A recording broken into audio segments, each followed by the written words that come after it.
It began with faint sounds. Not loud enough to wake a heavy sleeper, but Thomas wasn't one of them. He'd always been sensitive to noises. Even when the wind brushed against the windows, it tugged him back from sleep. That night, something more subtle pulled him awake. It wasn't a rat. He was sure of that. Rats scratch, mice scurry, squirrels thump and dash. This was different. This was dragging, and it was coming from above. At first he thought it might be part of the old buildings. CHARM creaky wood, maybe the beams settling, but this was rhythmic, deliberate, almost like someone crawling on the ceiling. What would you do if you heard something crawling right above your head every single night? Would you tell someone? Would you run? But what if the thing above was waiting? For that exact moment. Thomas had moved to rural Pennsylvania 3 months earlier. The house was old, Victorian style, split into upstairs and downstairs units. He took the ground floor, cheaper rent, quieter living. He worked from home, remote tech support for a call center. Nights suited him.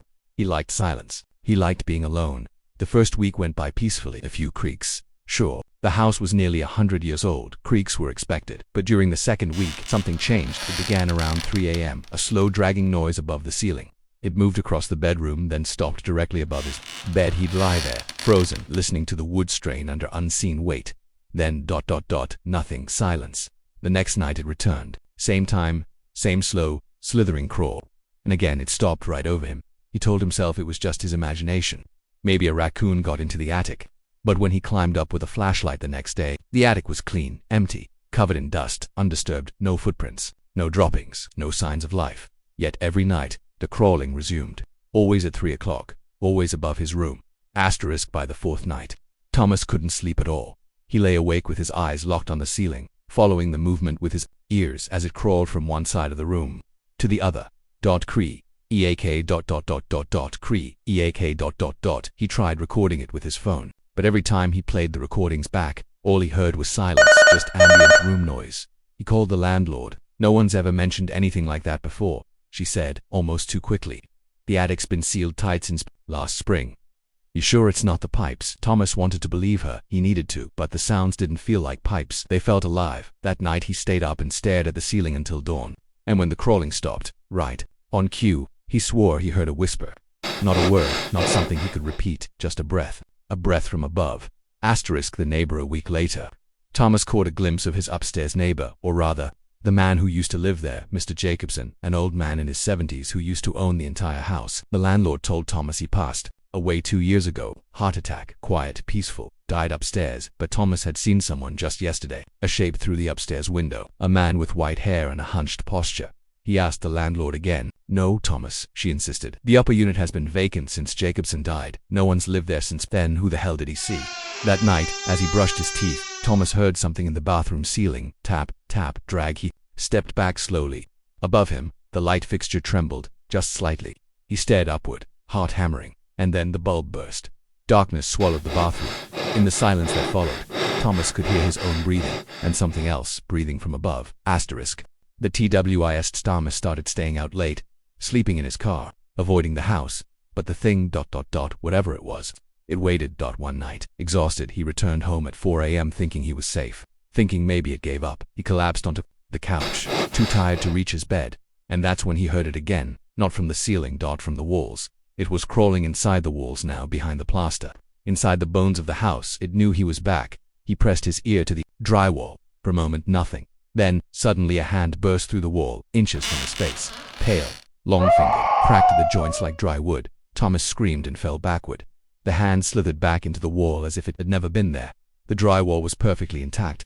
He ran ***. The house Knoedmores didn't return for 2 days. He stayed in a motel across town, numb with fear. But even there, his sleep was broken. He kept waking at 3:17 a.m. every single night, a time that now burned itself into his mind. It wasn't just the sound anymore. It was a presence. The house felt aware of him, like it had learned his rhythm. It knew when he was watching, listening, breathing. It responded to his fear, fed on it. And every night, just before the creeping would start, the air would thicken, like the house was holding its breath. ***, the RATOR, and he returned on the third day. He had to his laptop close. His life were all still inside. It was just a house, he kept telling himself. Just wood, nails, wires, nothing supernatural, nothing real. He stepped through the door slowly, holding his breath like a swimmer entering dark water. The house was still, too still. He left every light on, every window open, music playing on his phone just to fight the silence. He didn't go upstairs. He didn't even look up at the ceiling. That night, he didn't sleep. He sat at the kitchen table with a flashlight in one hand and a knife in the other. He heard it again, only this time, it didn't stay above him. Asterisk, asterisk, the CRAWLIT moved down the walls. It scratched the wood, dragged its limbs across the drywall, each slow pull echoing through the frame of the house like bone against bone. Then silence. Thomas sat frozen, listening, and then a whisper right beside his ear. "I see you." He turned and saw nothing, but above him, on the ceiling, a figure, pale and contorted, clinging like an insect. Its limbs were too long, its face blank except for a gaping hole where the mouth should be dotted, began to crawl, impossibly fast, across the ceiling. Thomas ran. He didn't look back. Out the door, into the street, into the night. He didn't stop until the house was gone behind him, swallowed by darkness. Asterisk, asterisk, the HISTOWETHA. Next morning, he went to the city archives. He found something, a story, old, forgotten, and buried deep. In 1963, a man named Elijah Jacobson, the same family name as the old landlord, had gone missing in that house. They found scratch marks in the walls, blood on the ceilings. The official report ruled it as mental breakdown and suicide, but whispers in the local papers told a different story, about something that crawled in the attic, something that mimicked voices, that lived in the corners of your vision, a shape that twisted itself into the shadows of the ceiling. Something that watched and waited. Asterisk, asterisk, the return. Again, Thomas couldn't stay away. He had to know he returned. One final time, this time with cameras, microphones, motion sensors. He set them all up, focused on the attic entrance, the ceiling, the corners. Then he waited. 2 a.m. silence, 2:30 a.m. a soft creak, 2:45 a.m. a dragging sound, 3:17 a.m. the house exhaled, and from the attic it descended. The cameras picked up nothing, but Thomas saw it with his own eyes. Asterisk, the shape was now fully formed, tall, crawling on elongated limbs, its head twisted backward, its mouth split open across its neck. It dropped from the ceiling like a puppet cut loose. "I was here before you," it rasped, "and I'll be here after you." Thomas stood frozen. It crawled toward him, not walking, skittering like something born in nightmares. He screamed and backed away, tripping over furniture. And then everything went dark. Asterisk, asterisk, the AFTR matter. When Thomas woke, it was daylight. He was lying in the center of his living room. Everything was as he left it, except all the footage on his cameras gone. His phone wiped. And on the ceiling above him, carved deeply into the plaster, were 5 words. "I heard you watching me." Asterisk, the final THOUGHD. Thomas moved across the country. He never told anyone what really happened. Not the full story, but every now and then at night, when the wind is quiet and the ceiling creaks just a little too much, he wonders, did it follow? Because some nights, he still hears it crawling. Asterisk, asterisk, the shadow in the WILS. The next few weeks were worse than the nights in the house. Thomas had left the town, rented a place 3 states away, but the feeling didn't leave him. He could still hear it sometimes when the lights were off. When the world was quiet, it returned. He began checking the ceilings in every room he entered, hotels, gas stations, even bathrooms. He didn't look in mirrors after 3 o'clock. He refused to stay in rooms with addicts. He saw therapists, priests. He took pills that made him sleep like the dead. But nothing helped because it didn't live in the house anymore. It lived in him. Asterisk, asterisk, the Sageneset started small. Objects moved slightly in his apartment. Books leaned the wrong way. Pictures fell off walls without reason. One morning he found footprints on the ceiling above his bed, bare feet, human in shape. But too long. The second time it left him a message in his shower mirror, written in the condensation, "You brought me home." Thomas tried to scream, but his voice caught in his throat. Asterisk, asterisk, the isolation one. He told no one who would believe him. His friends thought he was just adjusting. He stopped answering messages, stopped going to work. His neighbors never saw him. And still, every night, 3:17 a.m., the crawling began. Sometimes, it was in the walls. Sometimes just behind his bedroom door. Once, it was under the bed. He never looked under there again. Asterisk, asterisk. The DHCNT. Thomas began filming himself at night. He didn't want proof. He wanted to know. Needed to confirm he wasn't crazy. For 5 nights the footage showed nothing, but on the 6th, he saw something. At 3:17 a.m., the frame glitched, and for 1 second there it was, crawling on the ceiling. Arched like a spider. Limbs too many. Mouth open wider than physics should allow. Eyes that weren't eyes, just pits of depthless black. And worse. It stopped. It looked directly into the camera, and then smiled. Asterisk, asterisk. The last energy at Thomas sent the video to no one. He erased it. That night, he packed a bag and wrote a letter. No one would understand. He wrote, "No one should try. If anyone ever sees something move where it shouldn't, in a corner, on a ceiling, in the dark, look away." He set up every camera he owned, left them running. Then, just before midnight, he sat on his bed, staring at the ceiling. Waiting. No screaming that night. No running, no hiding. Only silence. And at 3:17 a.m., his bedroom lights shut off on their own. The TAP. Weeks later, authorities entered the apartment after neighbors complained about the smell. No one found Thomas, only his cameras. They watched the footage. Most of it was silent. Nothing moved. Until the final video at 3:17 a.m. Something dropped from the ceiling. Something alive, twisting, and watching it approach the bed. Then, with an inhuman crawl, it slowly bent down and whispered something into Thomas's ear. The audio was broken, but investigators agreed on 3 words, barely audible through the static. "You're next to the aftermath." The video spread quickly online, stirring panic among those who stumbled upon it. Some called it a hoax, others were too scared to watch it fully. But Thomas, he was gone. No trace, no goodbye, only the faintest whisper in the dark for those who listened closely. A message left behind among Thomas's belongings was a worn notebook filled with cryptic sketches and scribbles, strange symbols, faces warped in agony, and scrawled phrases like, "The ceiling knows. It waits in silence. Don't listen to the crawling." His last entry was a shaky sentence. "If you hear it, don't fight. Don't look. Don't wake." The legend GROWS. In the months that followed, stories appeared, people hearing strange sounds on ceilings, shadows that moved against gravity, whispers in the dead of night. A legend born from fear, whispered on forums and dark corners of the internet. Some claimed they'd seen the figure themselves, crawling, watching, waiting. The WARNAG. If you ever find yourself alone, in a room where the ceiling seems too low, where silence feels too heavy, if at exactly 3:17 a.m. you hear the faintest scraping, and you feel eyes on you, don't look up. Because once you do, you may never be alone again.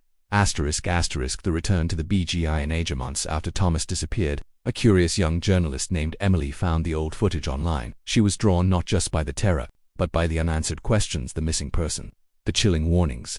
Determined to uncover the truth, Emily rented the same apartment Thomas had lived in. The apartment and the air inside was thick, stale, as if the walls themselves remembered the horror. Emily set up cameras everywhere, the ceiling, the corners, even under the bed. She stayed awake the first night, heart pounding. At 3:17 a.m., silence, no crawling, no whispers. She thought maybe it was just a story, just fear. The WHISP run the second night. As she sat reading Thomas's notebook, the temperature dropped, the air grew heavy, oppressive, and then she heard faint scraping sounds coming from the ceiling. Slow, deliberate, like claws dragging. Emily froze. The whisper followed, "You shouldn't be here." The DISCOVRY. In the days that followed, Emily found more, hidden behind the walls, tiny scratches, as if something had been trying to escape. She noticed the ceiling wasn't solid, faint cracks almost imperceptible, and in one corner of the ceiling a small round hole peering inside. She glimpsed nothing but darkness. The final NIGHT. Emily decided to stay awake one last night. She positioned her cameras, ready to capture whatever came. At 3:17 a.m. the lights flickered. Then came the crawling. Slow, unnatural movements on the ceiling, shadows shifting. The figure appeared, twisted limbs, hollow eyes.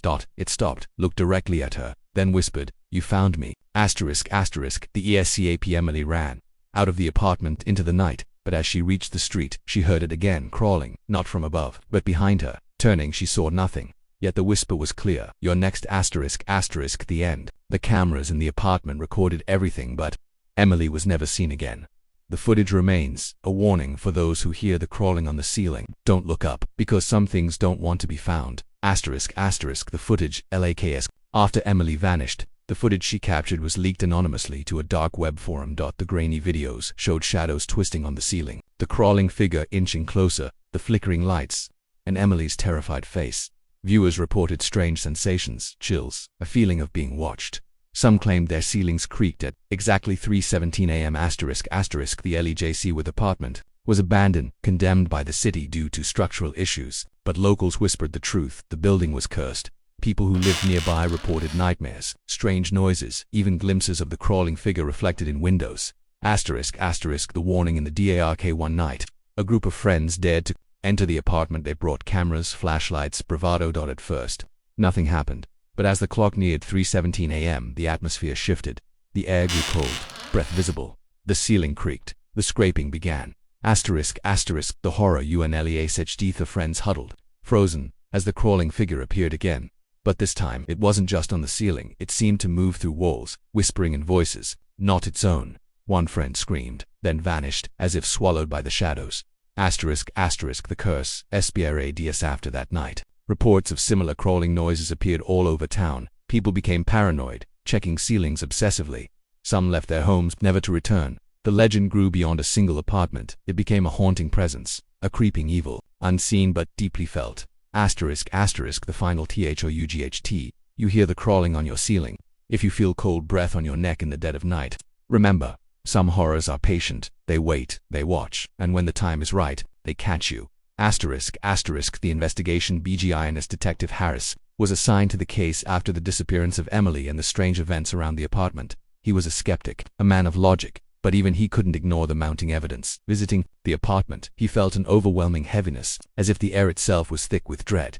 Asterisk, asterisk, the strange EVID inside the apartment. Harris found the same strange scratches in the walls. He collected samples, but no explanation was possible. The security footage was corrupted beyond repair, except one short clip showing a shadow slithering across the ceiling, moving in unnatural ways. Asterisk, asterisk, the warning from an old man on the outskirts of town. Harris met an old man named Jeremiah. Jeremiah spoke of an ancient curse tied to the building. He told stories of a creature trapped between worlds, crawling on ceilings, seeking victims to replace it. It's patient, detective. It's waiting for you to look up. Asterisk, asterisk, the detectives in IGHT that night. Harris stayed in the apartment alone. He set up cameras and prepared to confront whatever lurked. Above, at exactly 3:17 a.m., the temperature dropped sharply. Scraping noises echoed from the ceiling. Heart pounding. Harris dared to look up. Asterisk, asterisk, the horror revealed a grotesque figure. Its limbs twisted and elongated, crawled across the ceiling. Its eyes were hollow voids, its movements jerky yet deliberate. It stared directly at Harris, whispering in a voice that sounded like 1,000 souls in pain. You saw me. Now you belong to the ceiling. Asterisk, asterisk, the escape. ATTMPT. Harris fled the apartment but felt an unseen force pulling at him. In his rearview mirror, he saw the shadow crawling, chasing. No matter how fast he drove, the presence was relentless. Asterisk, asterisk, the afteremitter Ceres vanished without a trace. Days later, his car was found abandoned on the highway, engine running. The legend of the crawling figure grew stronger, haunting the town and its people. Asterisk, asterisk, the town's feared. GROWS news of Detective Harris's disappearance spread quickly. The town's residents grew restless, afraid to speak about the apartment or the strange noises. Some locked their doors early, others avoided looking up when inside their homes. Asterisk, asterisk, the night via CITO. One evening, a woman named Claire, who had recently moved to the town, heard the crawling noise in her apartment. At first, she thought it was rats or plumbing, but the noise grew louder, deliberate, dragging across the ceiling like nails on a CHALKBOARD. Asterisk, asterisk, the unwelcomed Jewess. Claire tried to ignore it. She told herself it was just her imagination, but one night, she woke to find a shadowy figure slowly descending from the ceiling. It didn't move like a person, more like a nightmare made flesh. The whispered PRO mice. The figure leaned close, whispering, I've come for you. Frozen with fear, Claire could only watch as the figure crawled over her ceiling and vanished into the darkness. Asterisk, asterisk, the SCHLATO and the creature began appearing in more homes. Always at 3:17 a.m. people reported scratches on their walls, windows, even on their skin. No one knew how to stop it. Asterisk, asterisk, the legend Aritira Nestromaya, the old man, appeared again. He told the townsfolk that the creature was a cursed soul, trapped and desperate. It fed on fear and took those who dared to look up. Asterisk, asterisk, the final WA or Neonja. Jeremiah's words echoed. Never look up when you hear the crawling. Don't listen to the whispers, or it will catch you. Asterisk, asterisk, Claire's DECI Sue, terrified but determined. Claire refused to be the creature's next victim. She researched everything she could find about the apartment's curse and the strange phenomena. Asterisk, asterisk, the Diacovio Wycler learned the creature was once a man, cursed centuries ago. A ritual gone wrong trapped his soul in the ceiling, forcing him to crawl endlessly, searching for release. Asterisk, asterisk, the PLA and Claire found a way to stop it. An ancient ritual that might free the trapped soul and end the curse. She prepared everything carefully, knowing failure could mean death. Asterisk, asterisk, the ritual NIGHT at 3:17 a.m. Claire began the ritual in her apartment. The temperature dropped. The crawling noise started. The creature appeared, its eyes burning with rage. Asterisk, asterisk, the Sioan Ferenti tyrant. Claire recited the ancient words, holding a circle of salt and candles. The creature writhed in pain, its form flickering. Asterisk, asterisk, the BRAK with a final scream. The creature vanished. The crawling noises stopped. The curse was broken. Asterisk, asterisk, the FDR Meti. Claire survived. The town slowly healed, but the memory of the crawling on the ceiling remained. Asterisk, asterisk, the W. In the dead of night, If you listen closely, you might still hear him crawling. Asterisk, Claire's OBSEC says on after surviving the ritual, Claire couldn't shake the feeling that something was still wrong. The silence was too complete. She spent nights awake, eyes glued to the ceiling, waiting for any sign. Asterisk, the unseen PRECNC one night.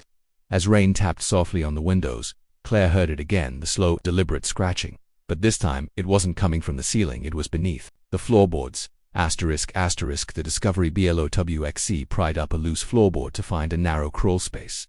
Inside, there were old, faded drawings, strange symbols, warning marks, and a journal. Asterisk, the journal of a previous visitee. The journal belonged to a man named Marcus who had lived there decades ago. His last entry was desperate. It's not just above. It's everywhere. It waits, it feeds, it grows. Asterisk, the creeping fair. Claire realized the creature was not bound to the ceiling anymore. It was spreading through the building's very structure, walls, floors, shadows. Asterisk, the desperate CLL. She contacted Jeremiah again. He warned that breaking the surface curse was only the beginning. The creature was evolving, becoming something far more terrifying. Asterisk, the final KOICHOIC. Claire had to decide, flee and live with the constant terror, or face the darkness deep within the building. Asterisk, the DHSC. And she prepared to descend into the crawlspace with only a flashlight and the journal. She entered the cold darkness beneath her home. Asterisk, the whispers from the DARC in the silence. Faint whispers surrounded her. The air grew thick, suffocating. She could feel cold breath on her neck. Asterisk, the face in the SHRDO. The creature emerged, not crawling, but standing tall, distorted and horrifying. Its eyes burned like embers. It smiled a cruel, knowing smile. Asterisk, the creature's THONT. The creature's smile twisted into a mocking sneer. It spoke, its voice, a guttural whisper that echoed inside Claire's mind. You think you can trap me? I am the darkness beneath your feet. I am the fear in every corner. Asterisk, Claire's fear and RSOLV. Despite the terror clutching her heart, Claire clenched the journal tightly. She reminded herself of the ritual words, the ancient chants that could bind the creature once more. Asterisk, the STRUGGLAs. She began chanting. The creature lunged forward. The narrow crawl space echoed with its growls and the scraping of its claws on stone. Asterisk, the light in the DHARC and the ESS the candles Claire had brought flickered, casting dancing shadows. The room grew colder, the air thick with ancient power. Claire's voice rose, steady and commanding. Asterisk, the creature's WAKNS. The creature screamed, a terrible sound filled with rage and pain. Its form began to unravel, flickering like a broken reflection. Asterisk, the final Bion Dianja. Claire finished the chant, tracing a circle around the creature with salt. With a blinding flash, the creature was sucked back into the darkness beneath the floor. Asterisk, the SIO and silence ether. Crawlspace went silent. Claire sat trembling, knowing this might only be temporary. Asterisk, the AF sealed the floorboard, locked her door, and left the apartment the next day. Asterisk, the warning left behind on the last page of Marcus's journal. A chilling note: if you hear him crawling, don't look up, don't look down, just run. Asterisk, the last MOMENTs. Claire stood alone in the quiet of her new apartment, miles away from the cursed place. In the stillness of the night, she heard it again, a faint scratching sound, not above her ceiling, nor beneath the floor, but somewhere far away. She closed her eyes and took a deep breath. Asterisk, the final THOUGHT. Some things can't simply be banished. They live in the shadows, in the whispers, in the silence. He caught more than just her. He caught everyone who dared to look too deeply. Asterisk, the darkness ARO, but as long as there is light, there is hope. And if you ever hear scratching on your ceiling in the dead of night, it's better not to look up.